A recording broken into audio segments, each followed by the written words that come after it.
Udupi Chikkamagaluru BJP ಅಭ್ಯರ್ಥಿಯಾಗಿ ಕೋಟಾ ಶ್ರೀನಿವಾಸ್ ಪೂಜಾರಿ ಅವರು ಕಣಕ್ಕಿಳಿತಾ ಇದ್ದಾರೆ. ಅವ್ರ ಜೊತೆ ನಾವಿದ್ದೇವೆ. ಸರ್, ಈಗ ಈ ಅಚಾನಕ್ಕಾಗಿ ಒಂದು ಬೆಳವಣಿಗೆ ಆಗಿದೆ ಅಂತ ನಮ್ಗೆ ಅನಿಸ್ತಾ ಇದೆ. ಯಾಕಂದರೆ ನಮ್ಮ ಲೆಕ್ಕಾಚಾರಗಳ ಬೇರೆ ಇತ್ತು, ನಾವು ಬೇರೆ ಬೇರೆ ಅಭ್ಯರ್ಥಿಗಳನ್ನ ನಮ್ಮ ಮನದಲ್ಲಿ ಇಟ್ಕೊಂಡಿದ್ದು. ಆದರೆ ಕೊನೆಯ ಕ್ಷಣದಲ್ಲಿ ನಿಮಗೆ ಪಾರ್ಟಿ ಟಿಕೆಟ್ ನೀಡಿದೆ, ಹೇಗೆ ಅನಿಸ್ತಿದೆ ಅಂತ? ಇಲ್ಲ, ಪಾರ್ಟಿ 4 ಬಾರಿ ನನಗೆ ಮೇಲ್ಮನೆ ಶಾಸಕನಾಗಲಿಕ್ಕೆ ಅವಕಾಶ ಕೊಟ್ಟಿರುವಂಥದ್ದು ಭಾರತೀಯ ಜನತಾ ಪಕ್ಷ. ಗ್ರಾಮ ಪಂಚಾಯತಿಯಿಂದ ಬಂದು ನಾನು ಇವತ್ತು ನೀನು ಪಾರ್ಲಿಮೆಂಟಿಗೆ ನಿಲ್ಲು, ಮೊದಲು ಗ್ರಾಮ ಪಂಚಾಯತ್ ನಿಲ್ಲಬೇಕಂತ ಹೇಳಿದ್ದೆ ಪಾರ್ಟಿಯವರು 92ರಲ್ಲಿ. ಅಲ್ಲಿಂದ ಈಗ ಪಾರ್ಲಿಮೆಂಟಿಗೆ ನಿಲ್ಲು ಅಂತ ಹೇಳಿದಾಗ ಭಾಳ ಪ್ರೀತಿಯಿಂದ, ಗೌರವದಿಂದ, ಅಭಿಮಾನದಿಂದ ನಾನು ಈ ಜವಾಬ್ದಾರಿಯನ್ನು ತಗೊಂಡು ಪಾರ್ಟಿ ಕೊಟ್ಟಿರುವಂಥ ಅವಕಾಶವನ್ನು ಸದುಪಯೋಗ ಮಾಡಿಕೊಂಡು ಸ್ಪರ್ಧಾ ಕಣಕ್ಕೆ ಇಳಿತಾ ಇದ್ದೇನೆ. ನನಗಿದೆ ಪಾರ್ಟಿ ಒಟ್ಟು ಸಂಘಟನಾತ್ಮಕವಾದಂಥ ಶಕ್ತಿ ನಮ್ಮ 2 ಜಿಲ್ಲೆಗಳಿರುವುದರಿಂದ ನಿಶ್ಚಯವಾಗಿ ಭಾರತೀಯ ಜನತಾ ಪಕ್ಷದ ಅಭ್ಯರ್ಥಿಯಾದ ನನ್ನ ಗೆಲುವಿಗೆ ಕಾರಣ ಆಗುತ್ತೆ. ನರೇಂದ್ರ ಮೋದಿಯವರು ಮತ್ತೆ ಪ್ರಧಾನಿ ಆಗಲಿಕ್ಕೆ ಅವಕಾಶಗಳಾಗುತ್ತೆ ಅನ್ನೋದು ನನ್ನ ಭಾವನೆ. ಸರ್, ಹಿಂದೊಮ್ಮೆ ಸಚಿವ ಸ್ಥಾನ ನೀವು ಬಯಸಿರಲಿಲ್ಲ, ಅಚಾನಕ್ಕಾಗಿ ನಿಮ್ಗೆ ಸಚಿವ ಸ್ಥಾನ ಒರೆದು ಬಂದಿತ್ತು. ಆಗ ಸ್ವಪಕ್ಷೀಯರಿಂದ ಒಂದಿಷ್ಟು ವಿರೋಧಗಳು ಬಂದಿತ್ತು. ಈಗ ಮತ್ತೆ ನಿಮಗೊಂದು ಇಂಥ ಒಂದು ಅವಕಾಶ ಬಂದಾಗ ಸ್ವಪಕ್ಷೀಯವರು ನಿಮ್ಮನ್ನು ಹೇಗೆ ತಗೊಳ್ತಾರೆ, ಏನು ನಿರೀಕ್ಷೆಗಳಿದೆ ನಿಮ್ಮಿಂದ ಅಂತ? ಹಿಂದಾಗಿರೋದು ಒಂದು ಸಣ್ಣ ಗೊಂದಲ, ಅಲ್ಲಿ ಏನಾಗಬೇಕು ಏನಾಗಬೇಕು ಅದಕ್ಕೆಲ್ಲ ಅದೆಲ್ಲವೂ ಕಡೆ ಮರೆಯಾಯಿತು. ಮರೆಯಾಗಿ ನನ್ನನ್ನೆಲ್ಲರೂ ಕೂಡ ಭಾಳ ಪ್ರೀತಿಯಿಂದ ನೋಡಿದರು. ಸಣ್ಣ ಪುಟ್ಟ ಲೋಪಗಳಾದರೆ ಒಂದು ರಾಜಕೀಯ ಪಕ್ಷ, ನಾವು ಒಂದು ಕುಟುಂಬದಂತೆ ಅದನ್ನು ಸರಿಪಡಿಸ್ಕೊಂಡು ಮುಂದೆ ಹೋಗಿದ್ದೇವೆ. ಇಂದೂ ಕೂಡ ಎಲ್ಲರೂ ಭಾಳ ಪ್ರೀತಿಯಿಂದ ನಿನಗೆ ಪಾರ್ಟಿ ಅವಕಾಶ ಕೊಟ್ಟಿದ್ದು ನಮಗೆ ಕೊಟ್ಟಷ್ಟೇ ಖುಷಿಯಾಗಿದೆ.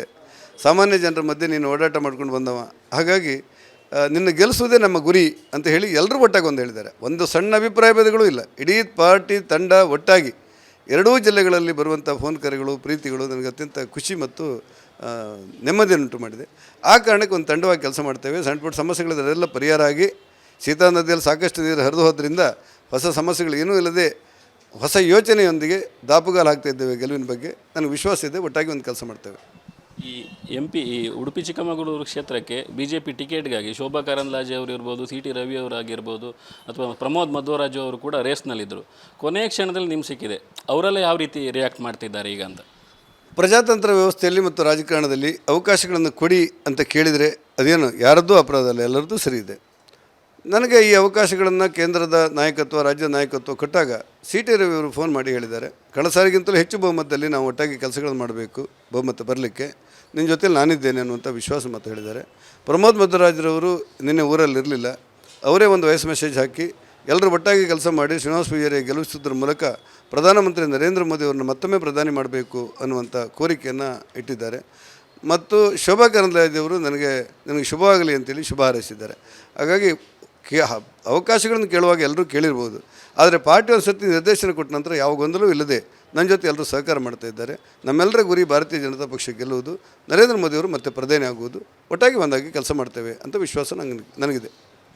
ಈ ಸೀಟು ಹಂಚಿಕೆ ವಿಚಾರದಲ್ಲಿ ಈಗ ಜಾತಿ ಸಮೀಕರಣ ಲೆಕ್ಕಾಚಾರ ಬರ್ತದ, ಅಥವಾ ಅದನ್ನು ಪರಿಗಣನೆ ಮಾಡಿ ಅಂತ ಹೇಳಿದ್ರೆ ಈಗ ಕಾಂಗ್ರೆಸ್ಸಿಂದ ನಿಮ್ಮ ಎದುರಾಳಿ ಜಯಪ್ರಕಾಶ್ ಹೆಗಡೆ ಅವರು ನಿಲ್ತಾರೆ ಅನ್ನುವ ಒಂದಿಷ್ಟು ಸೂಚನೆಗಳು ಕಂಡು ಬರ್ತಾ ಇದೆ. ಆ ಹಿನ್ನೆಲೆಯಲ್ಲಿ ನಿಮಗೆ ಒಂದು ಬಿಲ್ಲವ ಹಿಂದುಳಿದ ವರ್ಗದ ನಾಯಕ ಅನ್ನುವ ನಿಟ್ಟಿನಲ್ಲಿ ನಿಮಗೆ ಟಿಕೆಟ್ ನೀಡಲಾಗಿದೆ ಅನಿಸ್ತದೆ, ಹೇಗೆ?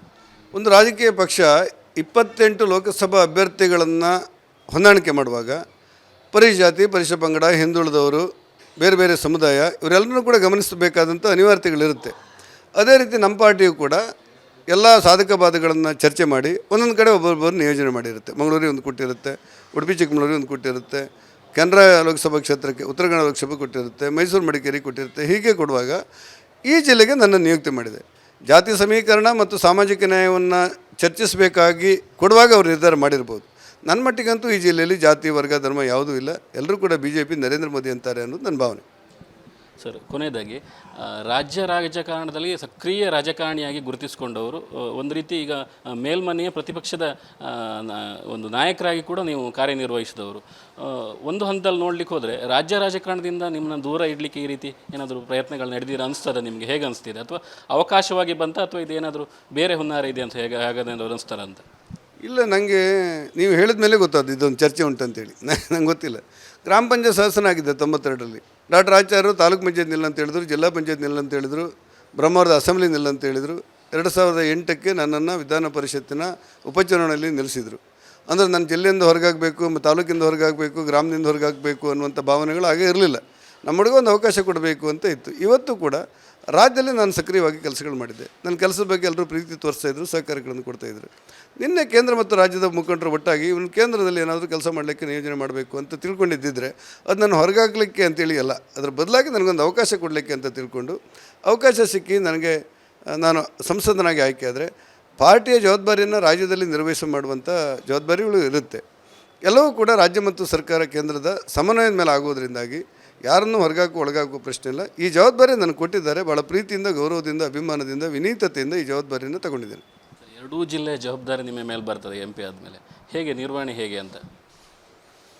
ಸಂಸದನಾಗಿ ಅವನ ಕಾರ್ಯವ್ಯಾಪ್ತಿ ಅಂತ ಇದೆ, ಅವನ ಕರ್ತವ್ಯ ಅಂತ ಇದೆ, ಅವನ ಜವಾಬ್ದಾರಿ ಅಂತೇಳಿ ಇದೆ. ಸಂಸದನಾದವನು ಕೇಂದ್ರ ಸರ್ಕಾರದ ಯೋಜನೆಗಳು ಯಾವುದು, ಇಲ್ಲಿ ಅಭಿವೃದ್ಧಿಗಳ ಅಗತ್ಯ ಇರುವುದು ಹೇಗೆ, ರೈಲ್ವೆಯನ್ನು ಉನ್ನತೀಕರಿಸೋದು ಹೇಗೆ, ವಿಮಾನ ನಿಲ್ದಾಣ ಮಾಡೋದು ಹೇಗೆ, ರಾಷ್ಟ್ರೀಯ ಹೆದ್ದಾರಿಯನ್ನು ಸಮರ್ಪಕಗೊಳಿಸೋದು ಹೇಗೆ, ಇದರ ಬಗ್ಗೆ ಯೋಚನೆ ಮಾಡಲಿಕ್ಕೆ ಹೆಚ್ಚು ಅವಕಾಶಗಳು. ಅದರ ಜೊತೆಯಲ್ಲಿ ಕೇಂದ್ರ ಸರ್ಕಾರದ ಎಲ್ಲ ಬಡವರ ಕಲ್ಯಾಣ ಯೋಜನೆಯೂ ಬರ್ಬೋದು. ಆದರೆ ಎಲ್ಲವುದನ್ನು ಅರ್ಥ ಮಾಡಿಕೊಂಡು, ಸಮೀಕ್ಷೆ ಮಾಡಿಕೊಂಡು, ಎರಡೂ ಜಿಲ್ಲೆಗಳನ್ನು ಕ್ರೋಢೀಕರಿಸಿಕೊಂಡು ಕೆಲಸಗಳು ಮಾಡುವಂಥ ಅವಶ್ಯಕತೆಗಳು ಇರುತ್ತೆ. ಚಿಕ್ಕಮಗಳೂರು, ಉಡುಪಿ ಅತಿಕ್ರಮಿಸುವಾಗ ದೂರ ಹತ್ತಿರ ಅಂತ ಇರ್ಬೋದು. ಭಾವನಾತ್ಮಕವಾಗಿ ಎರಡೂ ಒಂದೇ, ಕರಾವಳಿ ಮತ್ತು ಮಲೆನಾಡು ಎರಡೂ ಒಂದೇ. ಅಲ್ಲಿ ಜೀವನ ಪದ್ಧತಿ, ಅವರಲ್ಲಿ ಮಾತು ಭಾಷೆ, ಸಂಸ್ಕಾರ, ನಡೆನುಡಿ ಎಲ್ಲವೂ ಕೂಡ ಒಂದೇ ಅಂತ ನಾನು ಅಂದ್ಕೊಂಡಿರೋದು. ಚಿಕ್ಕಮಗಳೂರಲ್ಲಿ ನನಗೆ ಭಾವನಾತ್ಮಕವಾದಂಥ ಮತ್ತು ರಾಜಕೀಯ ಸಂಪರ್ಕದ ಅನೇಕ ದಿವಸಗಳನ್ನು ನಾನು ಕಳೆದಿದ್ದೆ. ಇಲ್ಲೂ ಕೂಡ ನನಗೆ ಸಂಪರ್ಕ ಇದೆ. ಹಾಗಾಗಿ ಜಿಲ್ಲೆ ಎರಡು ಬೇರೆ ಆದರೂ ಕೂಡ ಕ್ಷೇತ್ರ ಒಂದೇ ಆದ್ದರಿಂದ ಒಟ್ಟಾಗಿ ಒಂದಾಗಿ ಕೆಲಸ ಮಾಡಲಿಕ್ಕೆ ಅನುಕೂಲ ಅಂತ ನನಗೆ ಅನಿಸಿದೆ. ಸೊ ಇದಾಗಿತ್ತು ಕೋಟ ಶ್ರೀನಿವಾಸ್ ಪೂಜಾರಿ ಅವರ ಮಾತು. ಉಡುಪಿಯಿಂದ ಅಶ್ವಥಾಚಾರ್ಯ, ವಿಸ್ತಾರ ನ್ಯೂಸ್. ಅನುಕ್ಷಣದ ಸುದ್ದಿಗಳಿಗಾಗಿ ವಿಸ್ತಾರ ನ್ಯೂಸ್ ಯೂಟ್ಯೂಬ್ ಚಾನೆಲ್ ಸಬ್ಸ್ಕ್ರೈಬ್ ಮಾಡಿ. ಹೊಸ ಸುದ್ದಿಗಳ ನೋಟಿಫಿಕೇಶನ್ಗಾಗಿ ಬೆಲ್ ಐಕಾನ್ ಕ್ಲಿಕ್ ಮಾಡಿ. ಲೇಟೆಸ್ಟ್ ಅಪ್ಡೇಟ್ಸ್ಗಾಗಿ www.vistaranews.com ವೆಬ್ಸೈಟ್ಗೆ ವಿಸಿಟ್ ಮಾಡಿ. ಅಂಗೈಯಲ್ಲೇ ಜಗತ್ತಿನ ಸುದ್ದಿ ತಿಳಿಯಲು ವಿಸ್ತಾರ ನ್ಯೂಸ್ ಕನ್ನಡ ಆಪ್ ಡೌನ್ಲೋಡ್ ಮಾಡಿ.